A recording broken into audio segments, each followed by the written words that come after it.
planned for part of our commitment time, if there are any. I don't know if there are or not. But a few years ago, I had a boat. Anybody here have a boat? Anybody? No? Okay. Yeah. I had a boat a few years ago, and I went away for a church thing on the weekend, and I came home, and my wife sold my boat. But, and there's a whole lot more to that story, but I can share that because she's down in the nursery helping with kids today. We knew Emily was our only child going to be here today, so Deanne's like, I'll just watch the nursery, let other mothers of young kids get to spend time in church here. And so she sold my boat.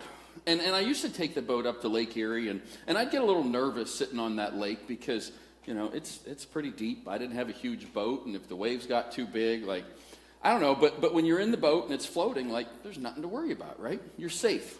It's just there. And there's moments in life where that boat feels really, really, really safe. Like, it's predictable.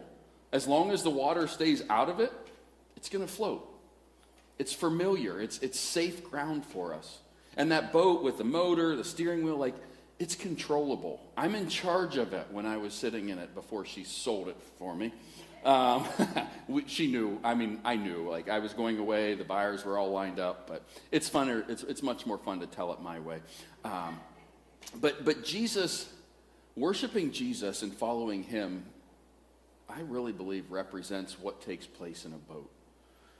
Like, Jesus, he never called us to worship comfort, worship that comfortness of sitting in a boat. He called us to worship him. Sometimes the greatest act of worship that we can have is simply stepping out of that boat, getting out, and hearing his voice and following it. Worship is stepping out of what feels secure in order to follow Jesus. There's nothing in Scripture that promises comfort when we give our life to him. And today is a really big day for this church. Like, we're asking God. We really believe God set in front of us a pretty big vision and mission of where we're to go as a church. Like huge. And today is our day of saying, yes, God, we are fully stepping into this. Stepping forward in faith. And when we do that, it always requires stepping out of the boat. Stepping out of what's comfortable, what's familiar, into what's unfamiliar, what is uncomfortable. And that's true for the church. It requires faith. This faith requires us leaving the boat. It's true in parenting. You got to have faith when raising children. It's true in your marriage. None of us know what even this afternoon holds. We all have our plans, but we don't know. We don't know what tomorrow holds. Like, there is truth in this calling God has on our lives. There's truth in obedience, being obedient to that college. You know, today's Mother's Day, and like, I think of how many mothers that have lived this exact kind of faith. Like, especially a mother that's expecting, never had a child before. Like, she can't see this child she's carrying. She can't hold this child yet that she's carrying, yet she's still loving this child sacrificially.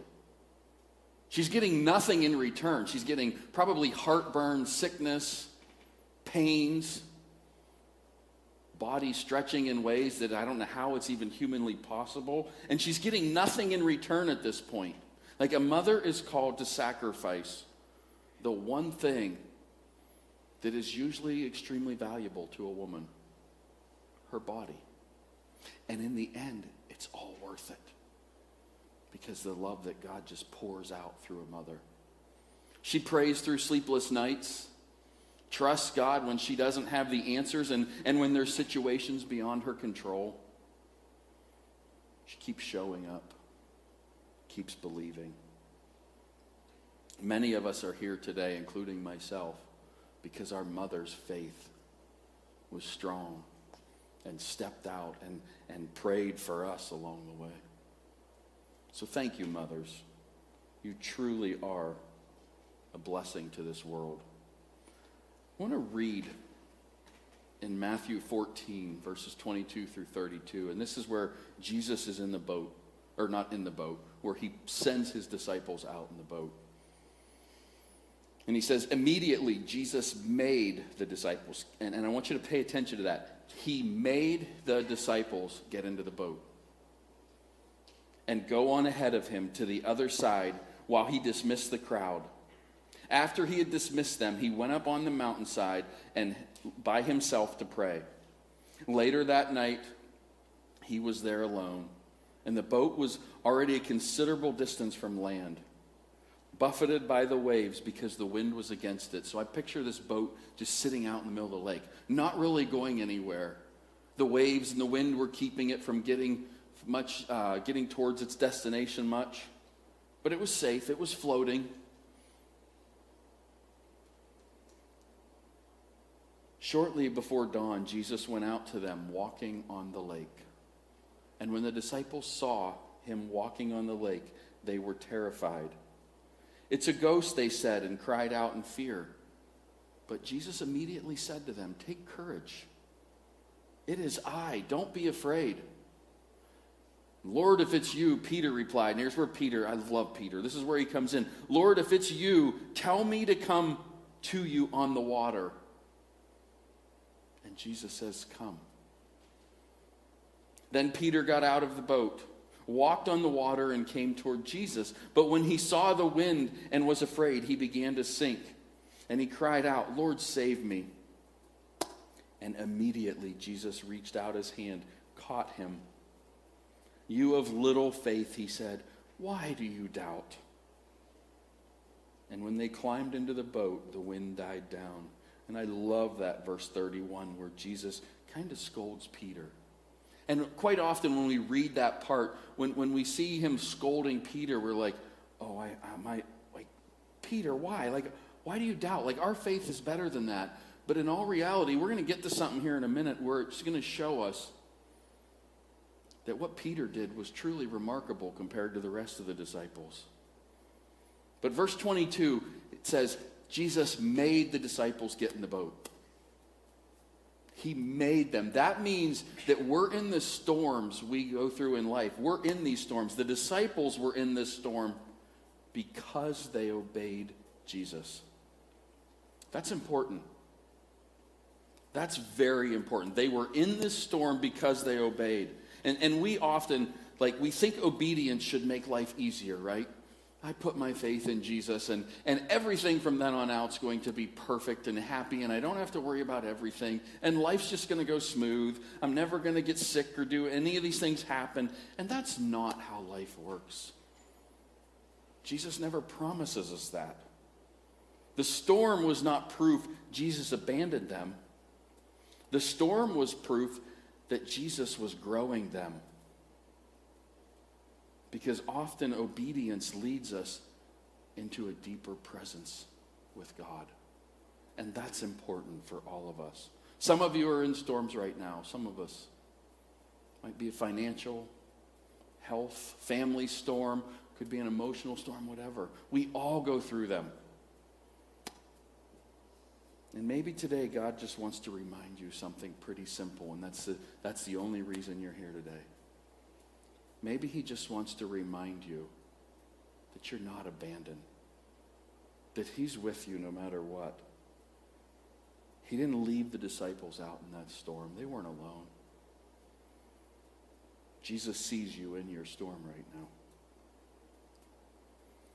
And verse 25 says, Jesus came to them walking on the water. I want you to understand this part. He came to them walking on the very thing they were afraid of. Did you ever think of that? They were in this boat fearful. Why? Because of the water. If we're on land and the storm rolls through, half the time we just sit there and enjoy it. Where were you last evening when that storm rolled through? It's a lot of lightning, pretty heavy rain. None of us were scared. But if we'd have been on a lake, we would have been. But what are we afraid of? The storm? Not really. We're afraid of the water. The very thing they were afraid of was beneath Jesus' feet. He was stepping on what they were afraid of. So what scares us, it does not intimidate Jesus. And I want you to understand that and take that with you today. Your fear is under his feet. Your uncertainty, whatever it may be, is under his feet. Your worry, your concern, it's all under his feet. And then I love what Jesus says here. Take courage. Don't be afraid. This moment is not about the storm. This moment is about Jesus revealing who he is. A little part of who he is. And guess what? The boat feels secure. We feel safe in the boat. But Jesus isn't in the boat. Jesus is where life is found. Jesus is where we do life every day. Peter says, Lord, if it's you, tell me, tell me to come. And Jesus says, come. Tells Peter to come. And now Peter has a choice here. Because I'm in the boat. I'm safe. Jesus is out on the very thing I fear. And he says, come. Jesus says, come. The others who stayed in the boat, they stayed comfortable. But Peter experienced the impossible because he stepped out in faith. And who do we read about? Not that we do this for notoriety. Who are we reading about now? We're not reading about the ones that stayed in the boat. So when you read that part where Jesus scolded Peter on his lack of faith, he didn't even mention the other disciples. Church, we cannot experience a supernatural faith while clinging to natural security, while clinging to things of this world that we feel safe and secure with. There comes a moment in all of our lives when Jesus says, trust me, serve, lead, whatever, step out. And faith means obeying before we see any outcome. Faith means obeying before we see any outcome. Faith is about keeping your eyes on Jesus. Peter is walking on this water until he takes his eyes off Jesus. He starts looking at the wind, the storms of life instead of Jesus. And that's when our fears grow. Fear grows whenever Jesus becomes smaller in our hearts, in our lives. But I love what happens next. Peter cries out to Jesus. He realizes he's taken his eyes off him and says, Lord, and Jesus immediately reaches to him and helps him. Jesus is not looking for perfect from you, but he's looking for you to be dependent on him. And understand this part, even when Peter was sinking in the water, he was closer to Jesus than the disciples who stayed in the boat. Think of that. But in the end, verse 33, they were all worshiping him. And that's the whole point of this story. The storm revealed Jesus. The steps of faith revealed Jesus. The rescue revealed Jesus. But when they saw him, they worshiped. And that is our job, to worship. Today is not about comfort, not about safety, not about staying in the boat. It's about trusting Jesus enough to step out in faith, to step into this vision he has laid before us. It's about trusting. And I believe Jesus is saying to all of us, come. Whether you're visiting today or been here for years, there's something. He's saying, come. Come out of that fear. Come out of that comfort. And come into obedience. Step into this deeper faith that I'm calling you to. Because the boat may feel secure, but that's not where Jesus is. And I don't know about you, but I would rather risk taking a step toward Jesus than spending my life sitting safely without him. I don't know. This is our moment. to take that step. So what I want you to do now, there should be a commitment card on your seat or close or somewhere. I want you to take it out. And if you're a visitor today, thank you for coming. This is a moment for you to just watch and see what we're doing. Enjoy being here. We've been working through some things. We believe God has called us to reach some of our friends that don't know him. We believe he's called us to some things financially around here, to fix some things, to hire an associate pastor to help with our next generation. There's some big things that he's called us to here. So I want you to just take your card and hold on to it. And if you're here with your spouse, hold hands or something right now. And I want you to pause and pray, asking God, what is that number of faith he's asking of you? Who is that friend that he's asking you to pray for, to change your life for, so they can understand who Jesus is? This is our moment as a church. We're stepping out of the boat together for our friends, our neighbors, our kids, our grandkids. One of the things that's, I think, fascinating and all throughout Scripture is everywhere in Scripture where you read about true biblical leadership, the leaders have always gone first. Friday night, your leaders met, the oversight board and those on the initiative team. And we had an evening together similar to what Jesus would have done in the upper room with his disciples, and had a meal together. We also prayed together. We worshiped together. And this was the last time the disciples met with Jesus before he sent them. Before he sent them into something amazing. He was no longer stepping out in front of them. He was sending them. And in that moment, Jesus showed us what it meant to serve, to lead through serving. And he paused and he washed every one of those disciples' feet.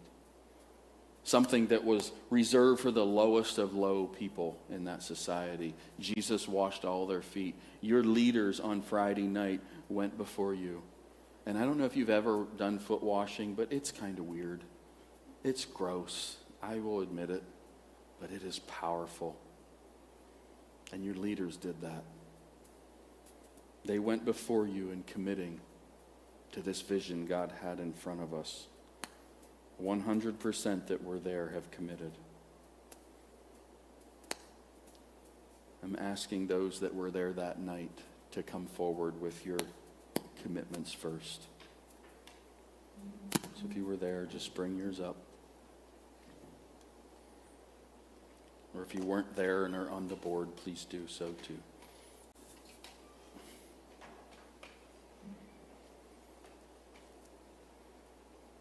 You have leaders in this building that are willing to go first. And that's big. That is powerful and beautiful. What God is doing here is truly amazing. Our children have also been working on this together. And if you look up front here, you'll see a bunch of bags. And I don't even know how many there are up here. And I don't think we have any. Do we have any kids at this service this age? We do? Okay. Our kids went first too. So if there are any kids that are prepared, bring your bag up now. And our kids have been collecting change, but you'll also see on each one of these bags the name of a friend they're praying for. A friend that they don't want to see heaven without that friend there. So church, before we do anything else today, I want you to look at these bags up here. The children didn't bring large gifts, but they brought a strong faith. And those bags are change they collected with their little hands. But more importantly, attached to every bag is the name of one of their friends. A sibling, a friend at school, maybe even a parent or grandparent. While adults, we often worry about budgets and buildings, these children are really reminding us what's truly important. People. And I just look at these bags and wonder how many lives are truly going to be changed because our children prayed. Jesus, save my friend. And I'll tell you, church, never underestimate what God can do through faith like children. They are leaving a legacy that they don't even know about yet. Jesus said, let the little children come to him. And today, our children did that. These children are stepping out in faith before many of us adults do. This is why we do what we do. This is why our next generation is so important. Our children can teach us what worship is. And years from now, we may forget about anything that happened today, but believe me, heaven will remember the names on those bags.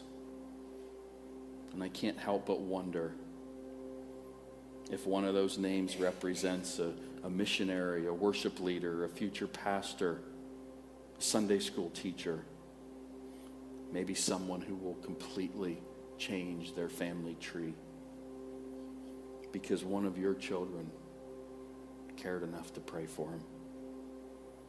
Church, we are on holy ground right now. Because whenever children begin carrying the heart of Jesus for lost people, revival is never far behind. And I truly believe this heart we have for children is why God is transforming this place. They came forward with their prayers, with their seeds of faith, with courage, simply saying, Jesus, we want our friends to know you. So in a minute, I'm going to just go sit down. Raya's going to play some music. If you're watching online, can't be here today, you can go to our website. There's probably a QR code on the screen where you can submit a commitment card digitally. But for us that are here, it's just time to pause and have a moment with God. Pray for year one. That name you're going to write on your card. That hopefully one day will be here worshiping with us. We do have some empty seats. Let's fill them. It's time to step out of the boat together. Because that's where Jesus is. Today we're not just placing commitments up here. We're placing our yes in the hands of God. We're trusting what we surrender in faith that he will multiply for his glory for future generations. So take a moment, pray over it, and whenever you're ready, just please bring your card up and leave it up here. And in a couple weeks on Celebration Sunday, we're going to celebrate not just the financial commitment. More importantly, we're going to celebrate each soul that we're committing to reaching Christ for. Amen.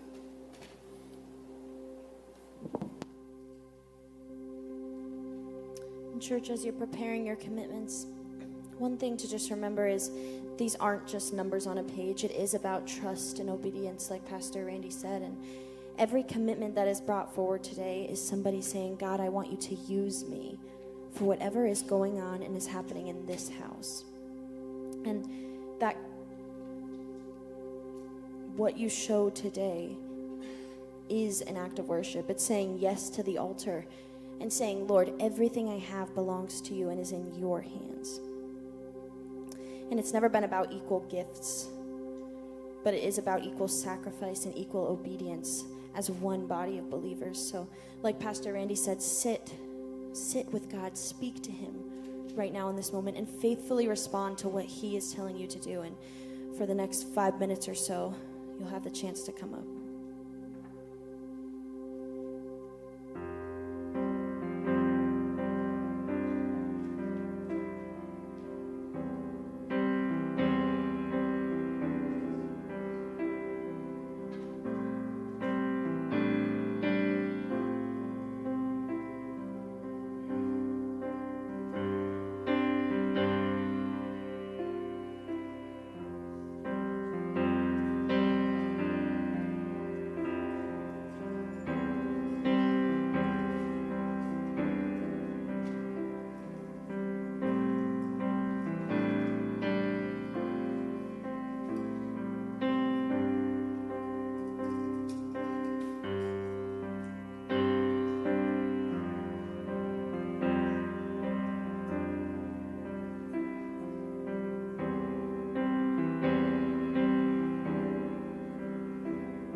At this time, we're going to do the last song, but you are still welcome to come up at any point in time. And